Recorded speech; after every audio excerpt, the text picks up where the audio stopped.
He offered his jacket to a shivering woman at the bus stop, not knowing she was a CEO who would change his life forever. The wind cut through New York like a blade, snow falling steady from the gray sky, blanketing the sidewalks and quieting the city's usual roar. At a nearly deserted bus stop under a flickering street lamp, Henry stood hunched in a fraying olive jacket, clutching a worn manila folder tight to his chest. Inside were 5 resumes, 5 silent rejections. He exhaled slowly, watching his breath fog in the cold night air. 46 years old. Former construction engineer, widower, father, and for now homeless. The thought landed heavily on him, like the snow piling at his feet.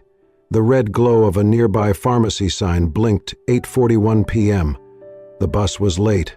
Cold had soaked through his worn boots. Then, through the snow, a woman appeared. She looked 30-something, in a business skirt and blouse, no coat, heels clicking on the pavement.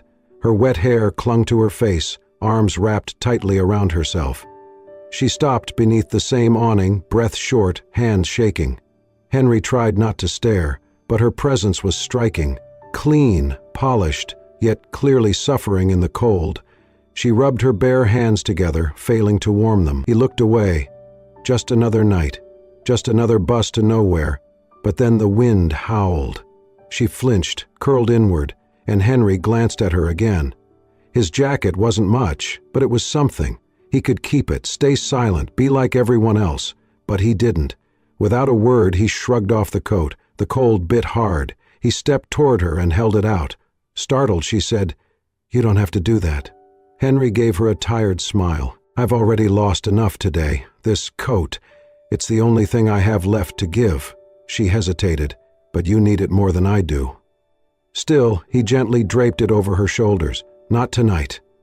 The warmth startled her. It smelled of soap, maybe coffee, comfort. She pulled it tighter without meaning to. "Thank you," she whispered. He nodded, folding his arms to keep warm. They stood in silence as the snow fell around them. After a moment, she turned to him. "What's your name?"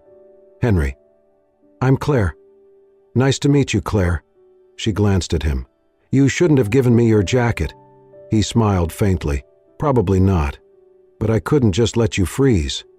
The low rumble of a bus broke the silence. Headlights pierced the snow as it pulled up. Claire moved toward it, then turned back.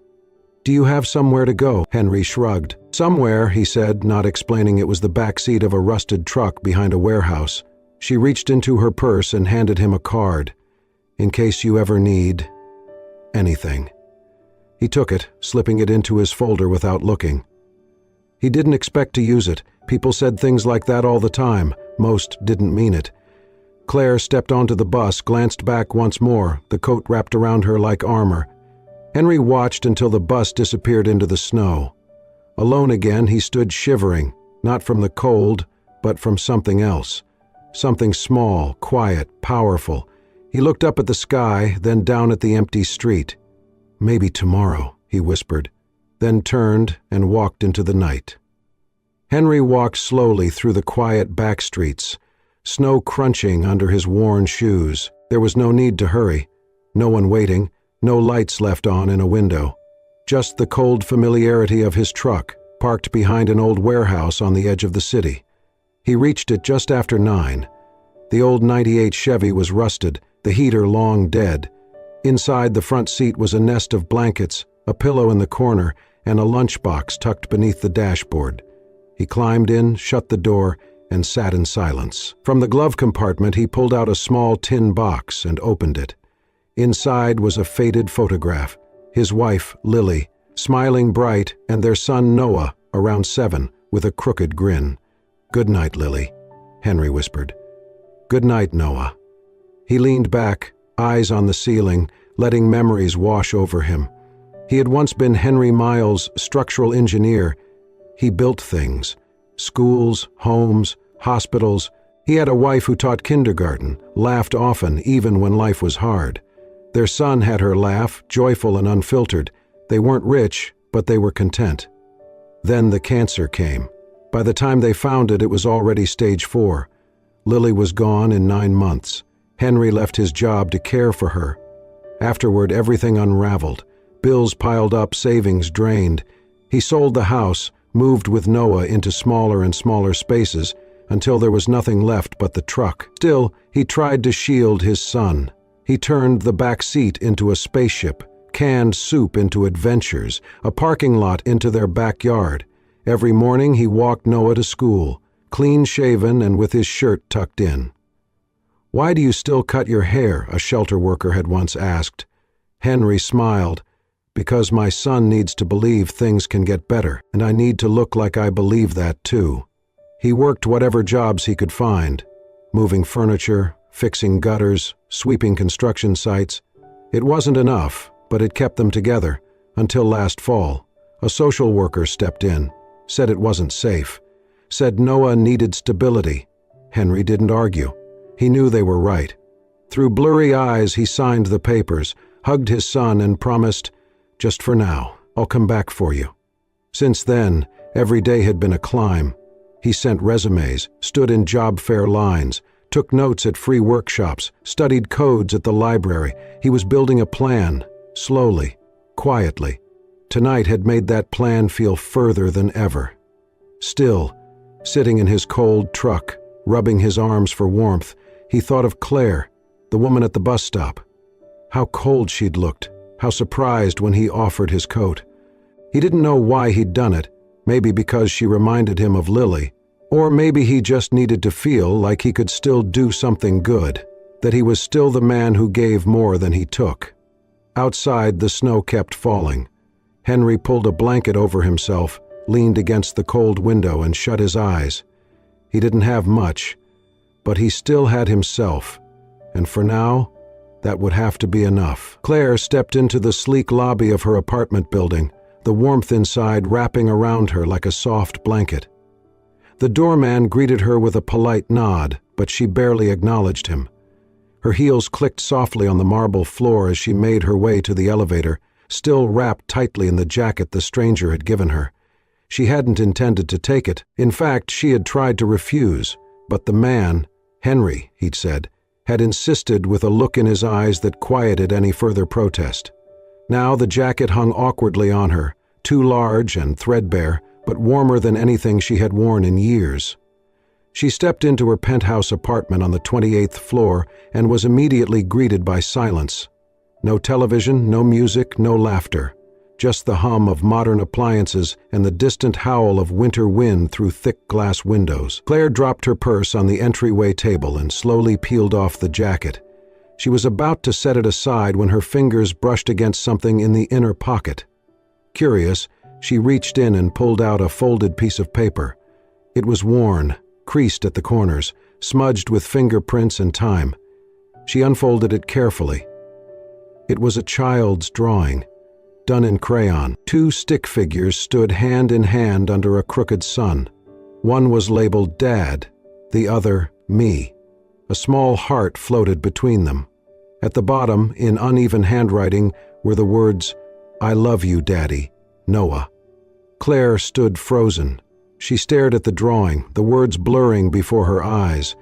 A tremor ran through her, and she sank onto the edge of her couch, jacket still in one hand, the picture in the other. Her throat tightened. Noah. The name stuck in her mind like a thorn. The way Henry had held the folder, the tiredness in his eyes, the weight in his voice. It all made sense now. This wasn't just a man who had given her his coat. This was a father. A father who still carried a piece of his child close to his heart. A father who had nothing, yet still chose to give. She looked around her apartment. The place was immaculate. High ceilings, designer furniture, glass walls, not a single photo frame or personal touch. A space designed for success, not warmth. Claire folded the drawing gently and placed it on her lap.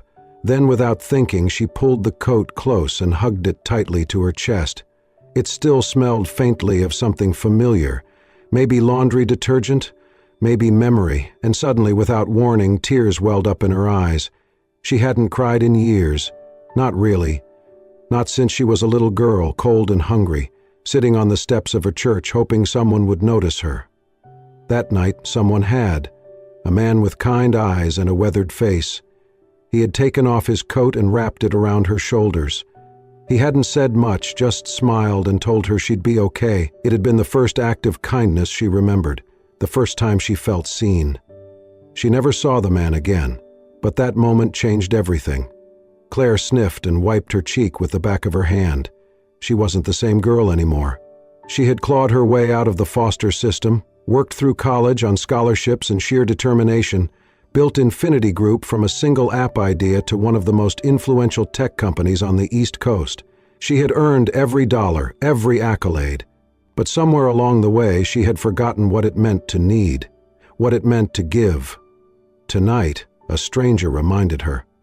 She looked again at the drawing, at the shaky little heart between the stick figures, then at the coat in her arms. Too big, too worn, but heavy with meaning. And for the first time in a very long time, Claire Langston cried, not because she was broken, but because something inside her had been gently, beautifully cracked open. The next morning, Claire sat at her desk, a cup of untouched coffee cooling beside her. The skyline stretched endlessly beyond the floor-to-ceiling windows of her office, but her eyes were fixed on the crumpled drawing in her hand. The edges were worn now from being unfolded and folded again, as if she were trying to memorize every stroke of crayon. She had barely slept. She kept replaying the night before, the way Henry had offered his only coat without hesitation, the quiet dignity in his voice, the pain behind his tired smile. Something about him haunted her, not just the kindness, but the sorrow he tried so hard to hide. She reached into the top drawer of her desk and pulled out a small silver bell. Moments later, her assistant, Rachel, stepped in. "Yes, Ms. Langston?" "I need you to help me find someone," Claire said, her tone calm but firm. Rachel blinked. "Of course. Who?" Claire hesitated for a fraction of a second. "His name is Henry. I don't have a last name. He was at the 56th and Madison bus stop last night around 8:30. He gave me his jacket. I want to find him." Rachel looked surprised, but she nodded. "I'll see what I can do. And Rachel, this stays between us." Over the next few days, Claire's instructions were carried out with quiet efficiency.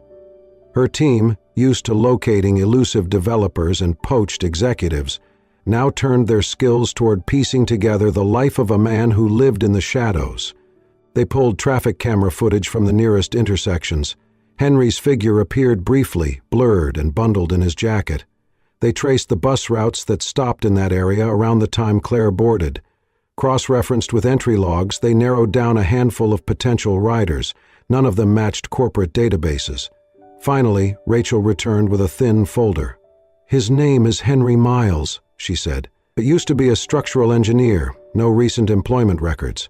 I found some online forum posts asking about job openings. He listed a contact number linked to a prepaid phone, no permanent address." Claire flipped through the pages, a copy of an old driver's license photo, a LinkedIn profile frozen in time, a scan of a construction license that had long since expired. No arrest records, no scandals, just absence. Claire closed the folder. The silence in the room felt heavy. "Where is he now?" Rachel shifted. "One of our guys spotted him yesterday near the south end of the Bronx. There's an old pickup truck parked behind a warehouse. He's been seen coming and going, sleeping in it." Claire stood. "I want to go there." Rachel hesitated. "Claire, are you sure? We could arrange for someone to approach him or bring him here." "No," Claire interrupted. "This isn't a meeting, it's personal." Rachel said nothing, but her eyes softened. "I'll have someone drive you." An hour later, Claire sat in the back seat of a black sedan as it wove its way through streets far removed from boardrooms and glass towers. They passed shuttered storefronts, graffiti-covered walls, and people who moved with heads down against the cold. The driver pulled up near the warehouse. Claire saw it immediately, the old Chevy tucked into the shadows, snow piled up around its tires. It looked like it hadn't moved in days. She stepped out into the chill. The air smelled like rust and damp concrete. Her heels crunched softly on the gravel as she walked slowly toward the truck. Through the windshield, she could just make out a figure in the front seat. As she got closer, the door creaked open. Henry stepped out, blinking in the daylight. He looked at her with confusion at first, then recognition. His expression shifted. Puzzlement, caution, then something like embarrassment. "Claire?" he said, his voice rough with sleep and surprise. She offered a small, uncertain smile. "Hi, Henry." He looked down at himself, at his wrinkled clothes, the snow-dusted boots, the truck behind him. "What are you doing here?" "I came to find you," she said simply. He frowned, crossing his arms. "Why?" She hesitated. "Because I couldn't stop thinking about what you did, about the kind of person who gives his only coat to a stranger." Henry gave a bitter laugh. "You didn't have to track me down for that. A thank you card would have done the job." "It's not about thanks," she said. "It's about not letting something good disappear without being seen." For a long moment they stood in silence. Two people from different worlds, brought together by an unlikely act in a bitter wind. Henry finally exhaled. "You came all this way, just for that?" Claire nodded. "Yes, and maybe something more." The next time Claire saw Henry, he was bent over a stack of cinder blocks at a construction site on the edge of Queens. She had waited in her car for 20 minutes, watching from a distance as he moved steadily, silently, hauling, stacking, lifting, in the biting cold, with the quiet resolve of a man used to being overlooked. He wore a worn flannel shirt, the sleeves rolled to his forearms despite the chill, and his breath puffed out in visible clouds. His hands were calloused, nails dirty, but his movements were precise, efficient, purposeful. When he took his break and sat on a low wall with a plastic water bottle in hand, Claire stepped out of the car and walked toward him. Henry looked up and did a double take. He stood quickly, brushing dust from his pants. "Claire?" "Hi again," she said, her smile small, genuine. "What are you doing here?" She handed him a cup of coffee she'd brought with her. "Thought you might like something warm." He took it hesitantly, his eyes searching hers. "You really didn't have to." "I know, but I wanted to." They stood in silence for a beat before she added, "Would you come with me, just for a bit? I'd like to show you something." Henry looked down at his work boots, then back at the foreman in the distance. "I've still got a few hours on shift." "I already spoke to him," Claire said. "Told him you had an interview." His brows raised. "I don't have an interview." "You do now," she replied. Henry let out a short laugh, more surprised than amused. "Okay, let's see what this is about." They drove in silence. Henry glanced out the window, fidgeting occasionally, conscious of his appearance. Dusty jeans, rough hands, the faint trace of sweat on his collar. Claire didn't seem to notice. When they arrived at Infinity Group's downtown headquarters, Henry hesitated in the marble-floored lobby, eyeing the massive glass walls, the polished chrome, the endless buzz of people in suits. "I don't belong here," he said under his breath. Claire turned to him. "Just come upstairs." They entered a private conference room with floor-to-ceiling windows that overlooked the skyline. Claire offered him a seat, then closed the door and sat across from him. Henry cleared his throat. "So, what's all this about? Returning the coat?" Claire shook her head. "No, this isn't about the coat. I kept that. It's mine now." Henry blinked. "Okay." She leaned forward. "I didn't come to thank you. I came because you made me remember something I forgot. A version of myself I had buried under years of boardrooms and deadlines. You reminded me that real change doesn't always start with innovation or strategy. Sometimes it starts with kindness." Henry looked down. "Claire, I'm just a guy trying to survive. And that's exactly why I brought you here." She slid a folder across the table to him. Inside was a job proposal, a contract, a new position, cultural and human values advisor. Henry frowned as he flipped through the pages. "What is this?" "It's a new role, one I created. Someone who sits in on department decisions, training programs, development discussions, not to talk numbers or strategy, but people, values, compassion. You'd share your experiences, help shape the heart of this company." Henry laughed awkwardly, shaking his head. "Claire, look at me. I don't have a degree in psychology. I didn't graduate from Harvard. I sleep in a truck. You were an engineer. I haven't built anything in years." "You built a moment I'll never forget," Claire said softly. Henry looked away, overwhelmed. "This isn't charity," she continued. "This is a role only you can fill. You know what it's like to be invisible, to be passed over, and yet you stopped in the cold and gave your only coat to a stranger. That tells me more about leadership than any resume ever could." He opened his mouth, closed it, struggled for words. "I'm not qualified," he said finally, voice low. Claire leaned forward, her gaze unwavering. "You don't need a degree to teach people how to care, because you live it every day." Claire looked directly into his eyes and said, "You don't need credentials to teach people how to be kind, because you've lived it, and that's more powerful than anything you'll ever put on paper." Henry's throat tightened. He stared down at the proposal, then back at her, and for the first time in years he felt something flicker inside him. Not fear, not defeat, but hope. Raw, unfamiliar, terrifying. Hope. Henry sat alone on the bench outside the towering office building, the job proposal resting unread in his lap. His fingers ran along the edges of the folder, but his eyes stared off into the busy street, unfocused. He couldn't do it. It wasn't that he didn't want to. Somewhere deep down, he did, but fear gripped him, tight and familiar, the kind that whispered cruel things late at night. "She's just being nice. This isn't real. You'll mess it up. You always do." The offer felt like a trap wrapped in kindness, and Henry, who had spent years learning to distrust anything that seemed too good to be true, couldn't shake the weight of doubt. He didn't see Claire step out of the building and walk toward him until she sat beside him in silence. "You haven't opened it," she said softly. Henry gave a dry chuckle. "Didn't think I needed to. I already know how this ends." Claire tilted her head. "How?" "Someone like me doesn't end up in a place like this. You don't build a company like Infinity by hiring people who sleep in trucks. You think I made you an offer out of pity? I think I don't belong in your world." Claire looked ahead for a moment, then stood.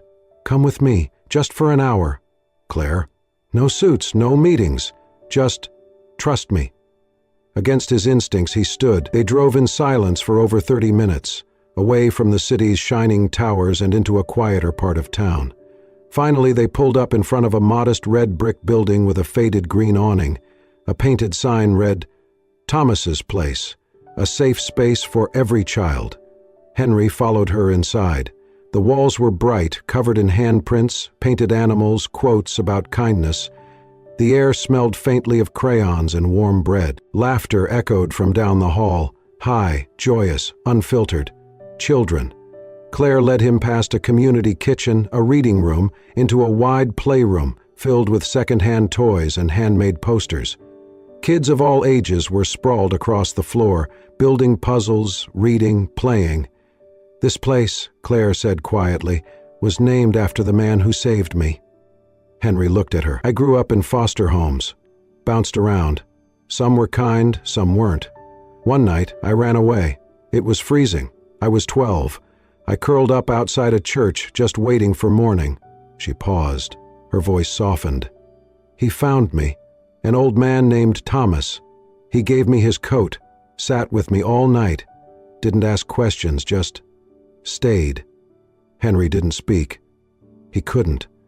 "I never saw him again," Claire continued, "but that moment, it was like someone reached into the darkness and said, 'You matter.' I built this place because of him." She turned to face Henry fully. "And last week, someone else gave me a coat, didn't know who I was, didn't ask for anything, just gave." Henry swallowed hard. "You remind me of him," she said, "not because of what you gave me, but because of who you are." They stood in silence, surrounded by the sounds of life and laughter. Henry's eyes wandered across the room, at the children playing, a volunteer tying a shoelace, a young boy reading aloud with too much energy. It felt warm, real. Claire touched his arm gently. "I don't need you to fit in a boardroom, Henry. I need you to remind people of this, of what it means to care." Henry didn't respond, not with words. His eyes were wet now. He looked down, trying to blink them away, but they came anyway. Quiet, unguarded tears. And then he nodded. Not for the job, not for the salary or the title, but because for the first time in years he felt it. He was still needed, still useful, still human.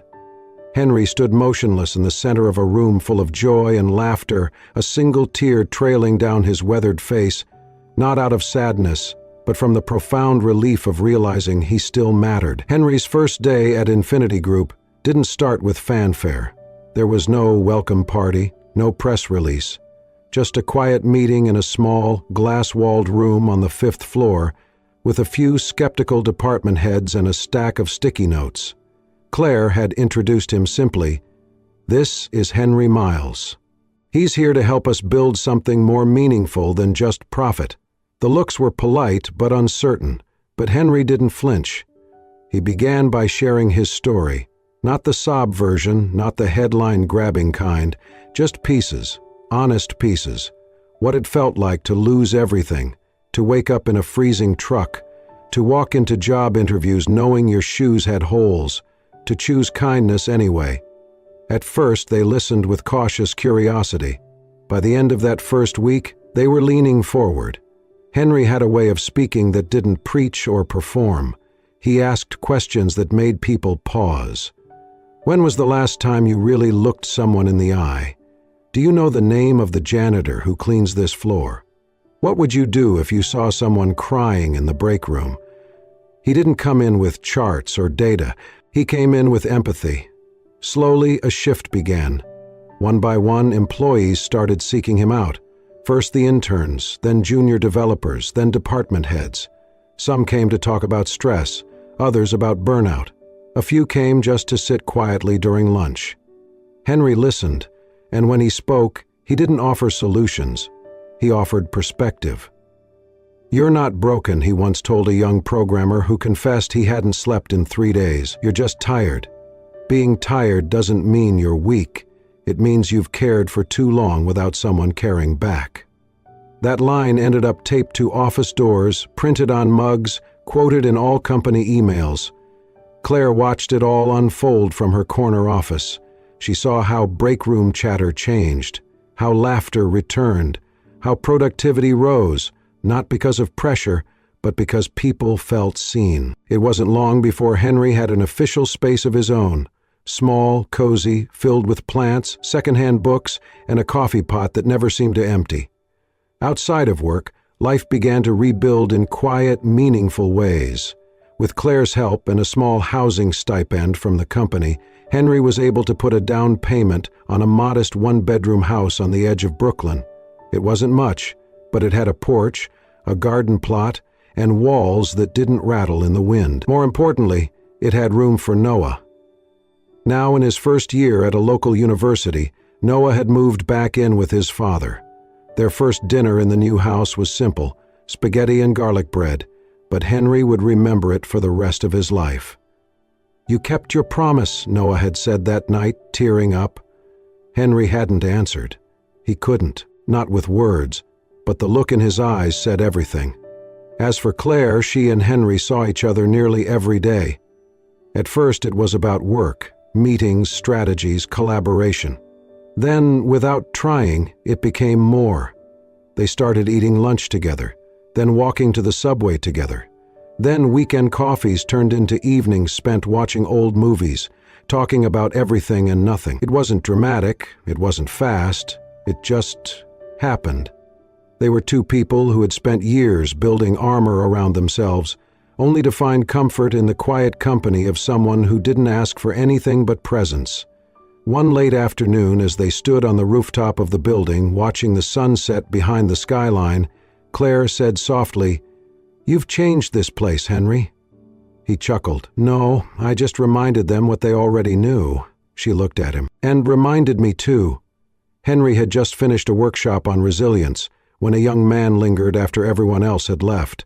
He looked no older than 22, skinny, pale, eyes ringed with sleeplessness. "I just wanted to say something," he said, voice shaking. "Last month I was going to quit. Everything. Life, I mean. I was done. But then I heard you speak, and it stopped me." Henry stood still, heart pounding. "You said something about how people don't need to be fixed. They just need to be heard. No one had ever said that to me before. It felt like Like someone finally saw me. The young man swallowed hard.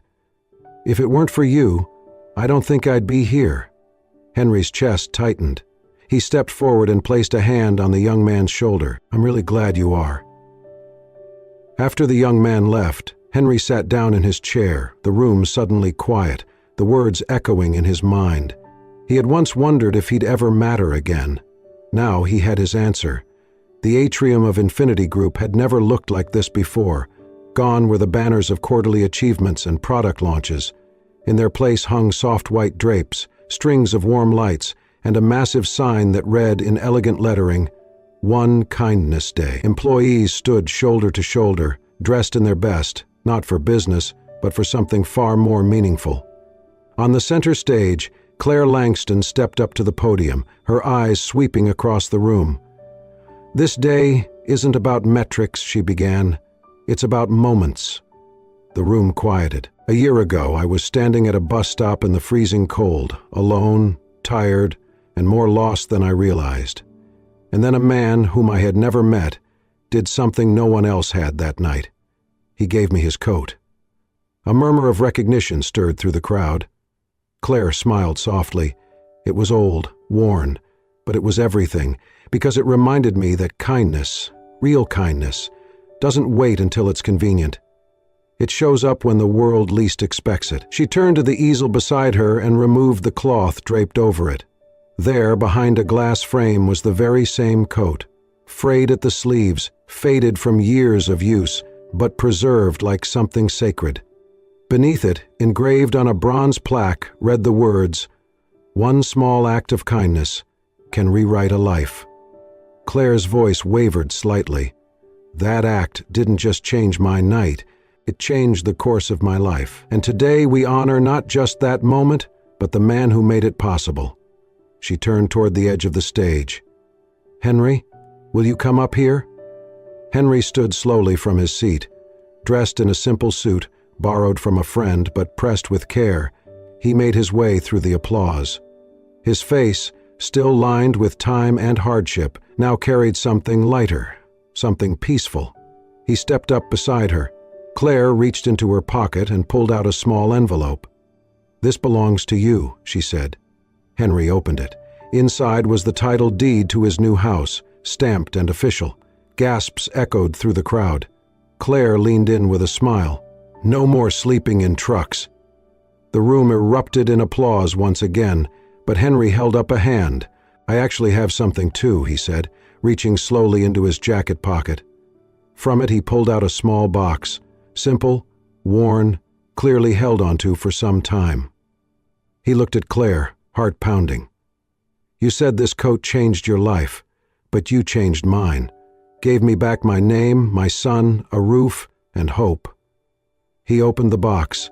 Inside was a silver ring, not flashy, but shining quietly under the lights. I kept it in the pocket, he said, voice trembling, because if there's anything more valuable than this coat, it's you. Claire stared at him, eyes filling. Claire Langston, will you marry me? A beat of stillness, then she laughed. A soft, choked, beautiful sound, and nodded through tears. Yes, of course yes. The crowd rose in a standing ovation, cheers and claps bouncing off the high glass ceiling. 1 month later they were married. The wedding wasn't held in a grand ballroom or a 5-star resort. It took place at Thomas's place, the little red brick community center that meant the world to them both. Children made paper flowers. The chairs didn't match. The cake was baked by one of the interns from Henry's mentorship program, but the room glowed with something money couldn't buy. Claire wore a simple white dress, her hair loose. Henry once again wore that same suit. Noah stood at his side as best man. The guests were volunteers, co-workers, people from shelters, and dozens of young employees who once sat in Henry's tiny office searching for purpose. During the vows, Claire held Henry's hands and looked into his eyes. Once you gave me a coat, she said, her voice clear and sure. Tonight, I give you my whole life. Her words fell over the room like sunlight through a stained glass window. Soft, radiant, unforgettable. Henry couldn't speak. He just nodded, tears slipping down his cheeks as the crowd around them dabbed at their eyes. Laughter followed, music played. The reception spilled out into the courtyard, where children ran barefoot and strings of fairy lights danced in the twilight. Someone snapped a photo. Henry and Claire stood beneath the sign of Thomas's place, side by side, her head on his shoulder, his arm around her, and beside them on an easel stood the old coat. Silent, worn, and now immortalized. That image would go on to circulate online, shared, reposted, and talked about. A symbol not just of second chances, but of how something as simple as kindness could reach into the cold and rewrite everything. Sometimes, the smallest gesture, a coat, a smile, a kind word, can echo further than we ever imagine. Henry didn't have much, but he gave what he could. And in return, he didn't just change Claire's life, he found love, purpose, and a new beginning. Their story reminds us all, kindness doesn't require perfection. Just presence. Just heart. If this story touched you, if it reminded you that hope still lives in unexpected places, please like, share, and subscribe to Soul-Stirring Stories. Here, we tell the tales that warm the heart, restore your faith in humanity, and remind us what truly matters. Until next time, stay kind and keep believing.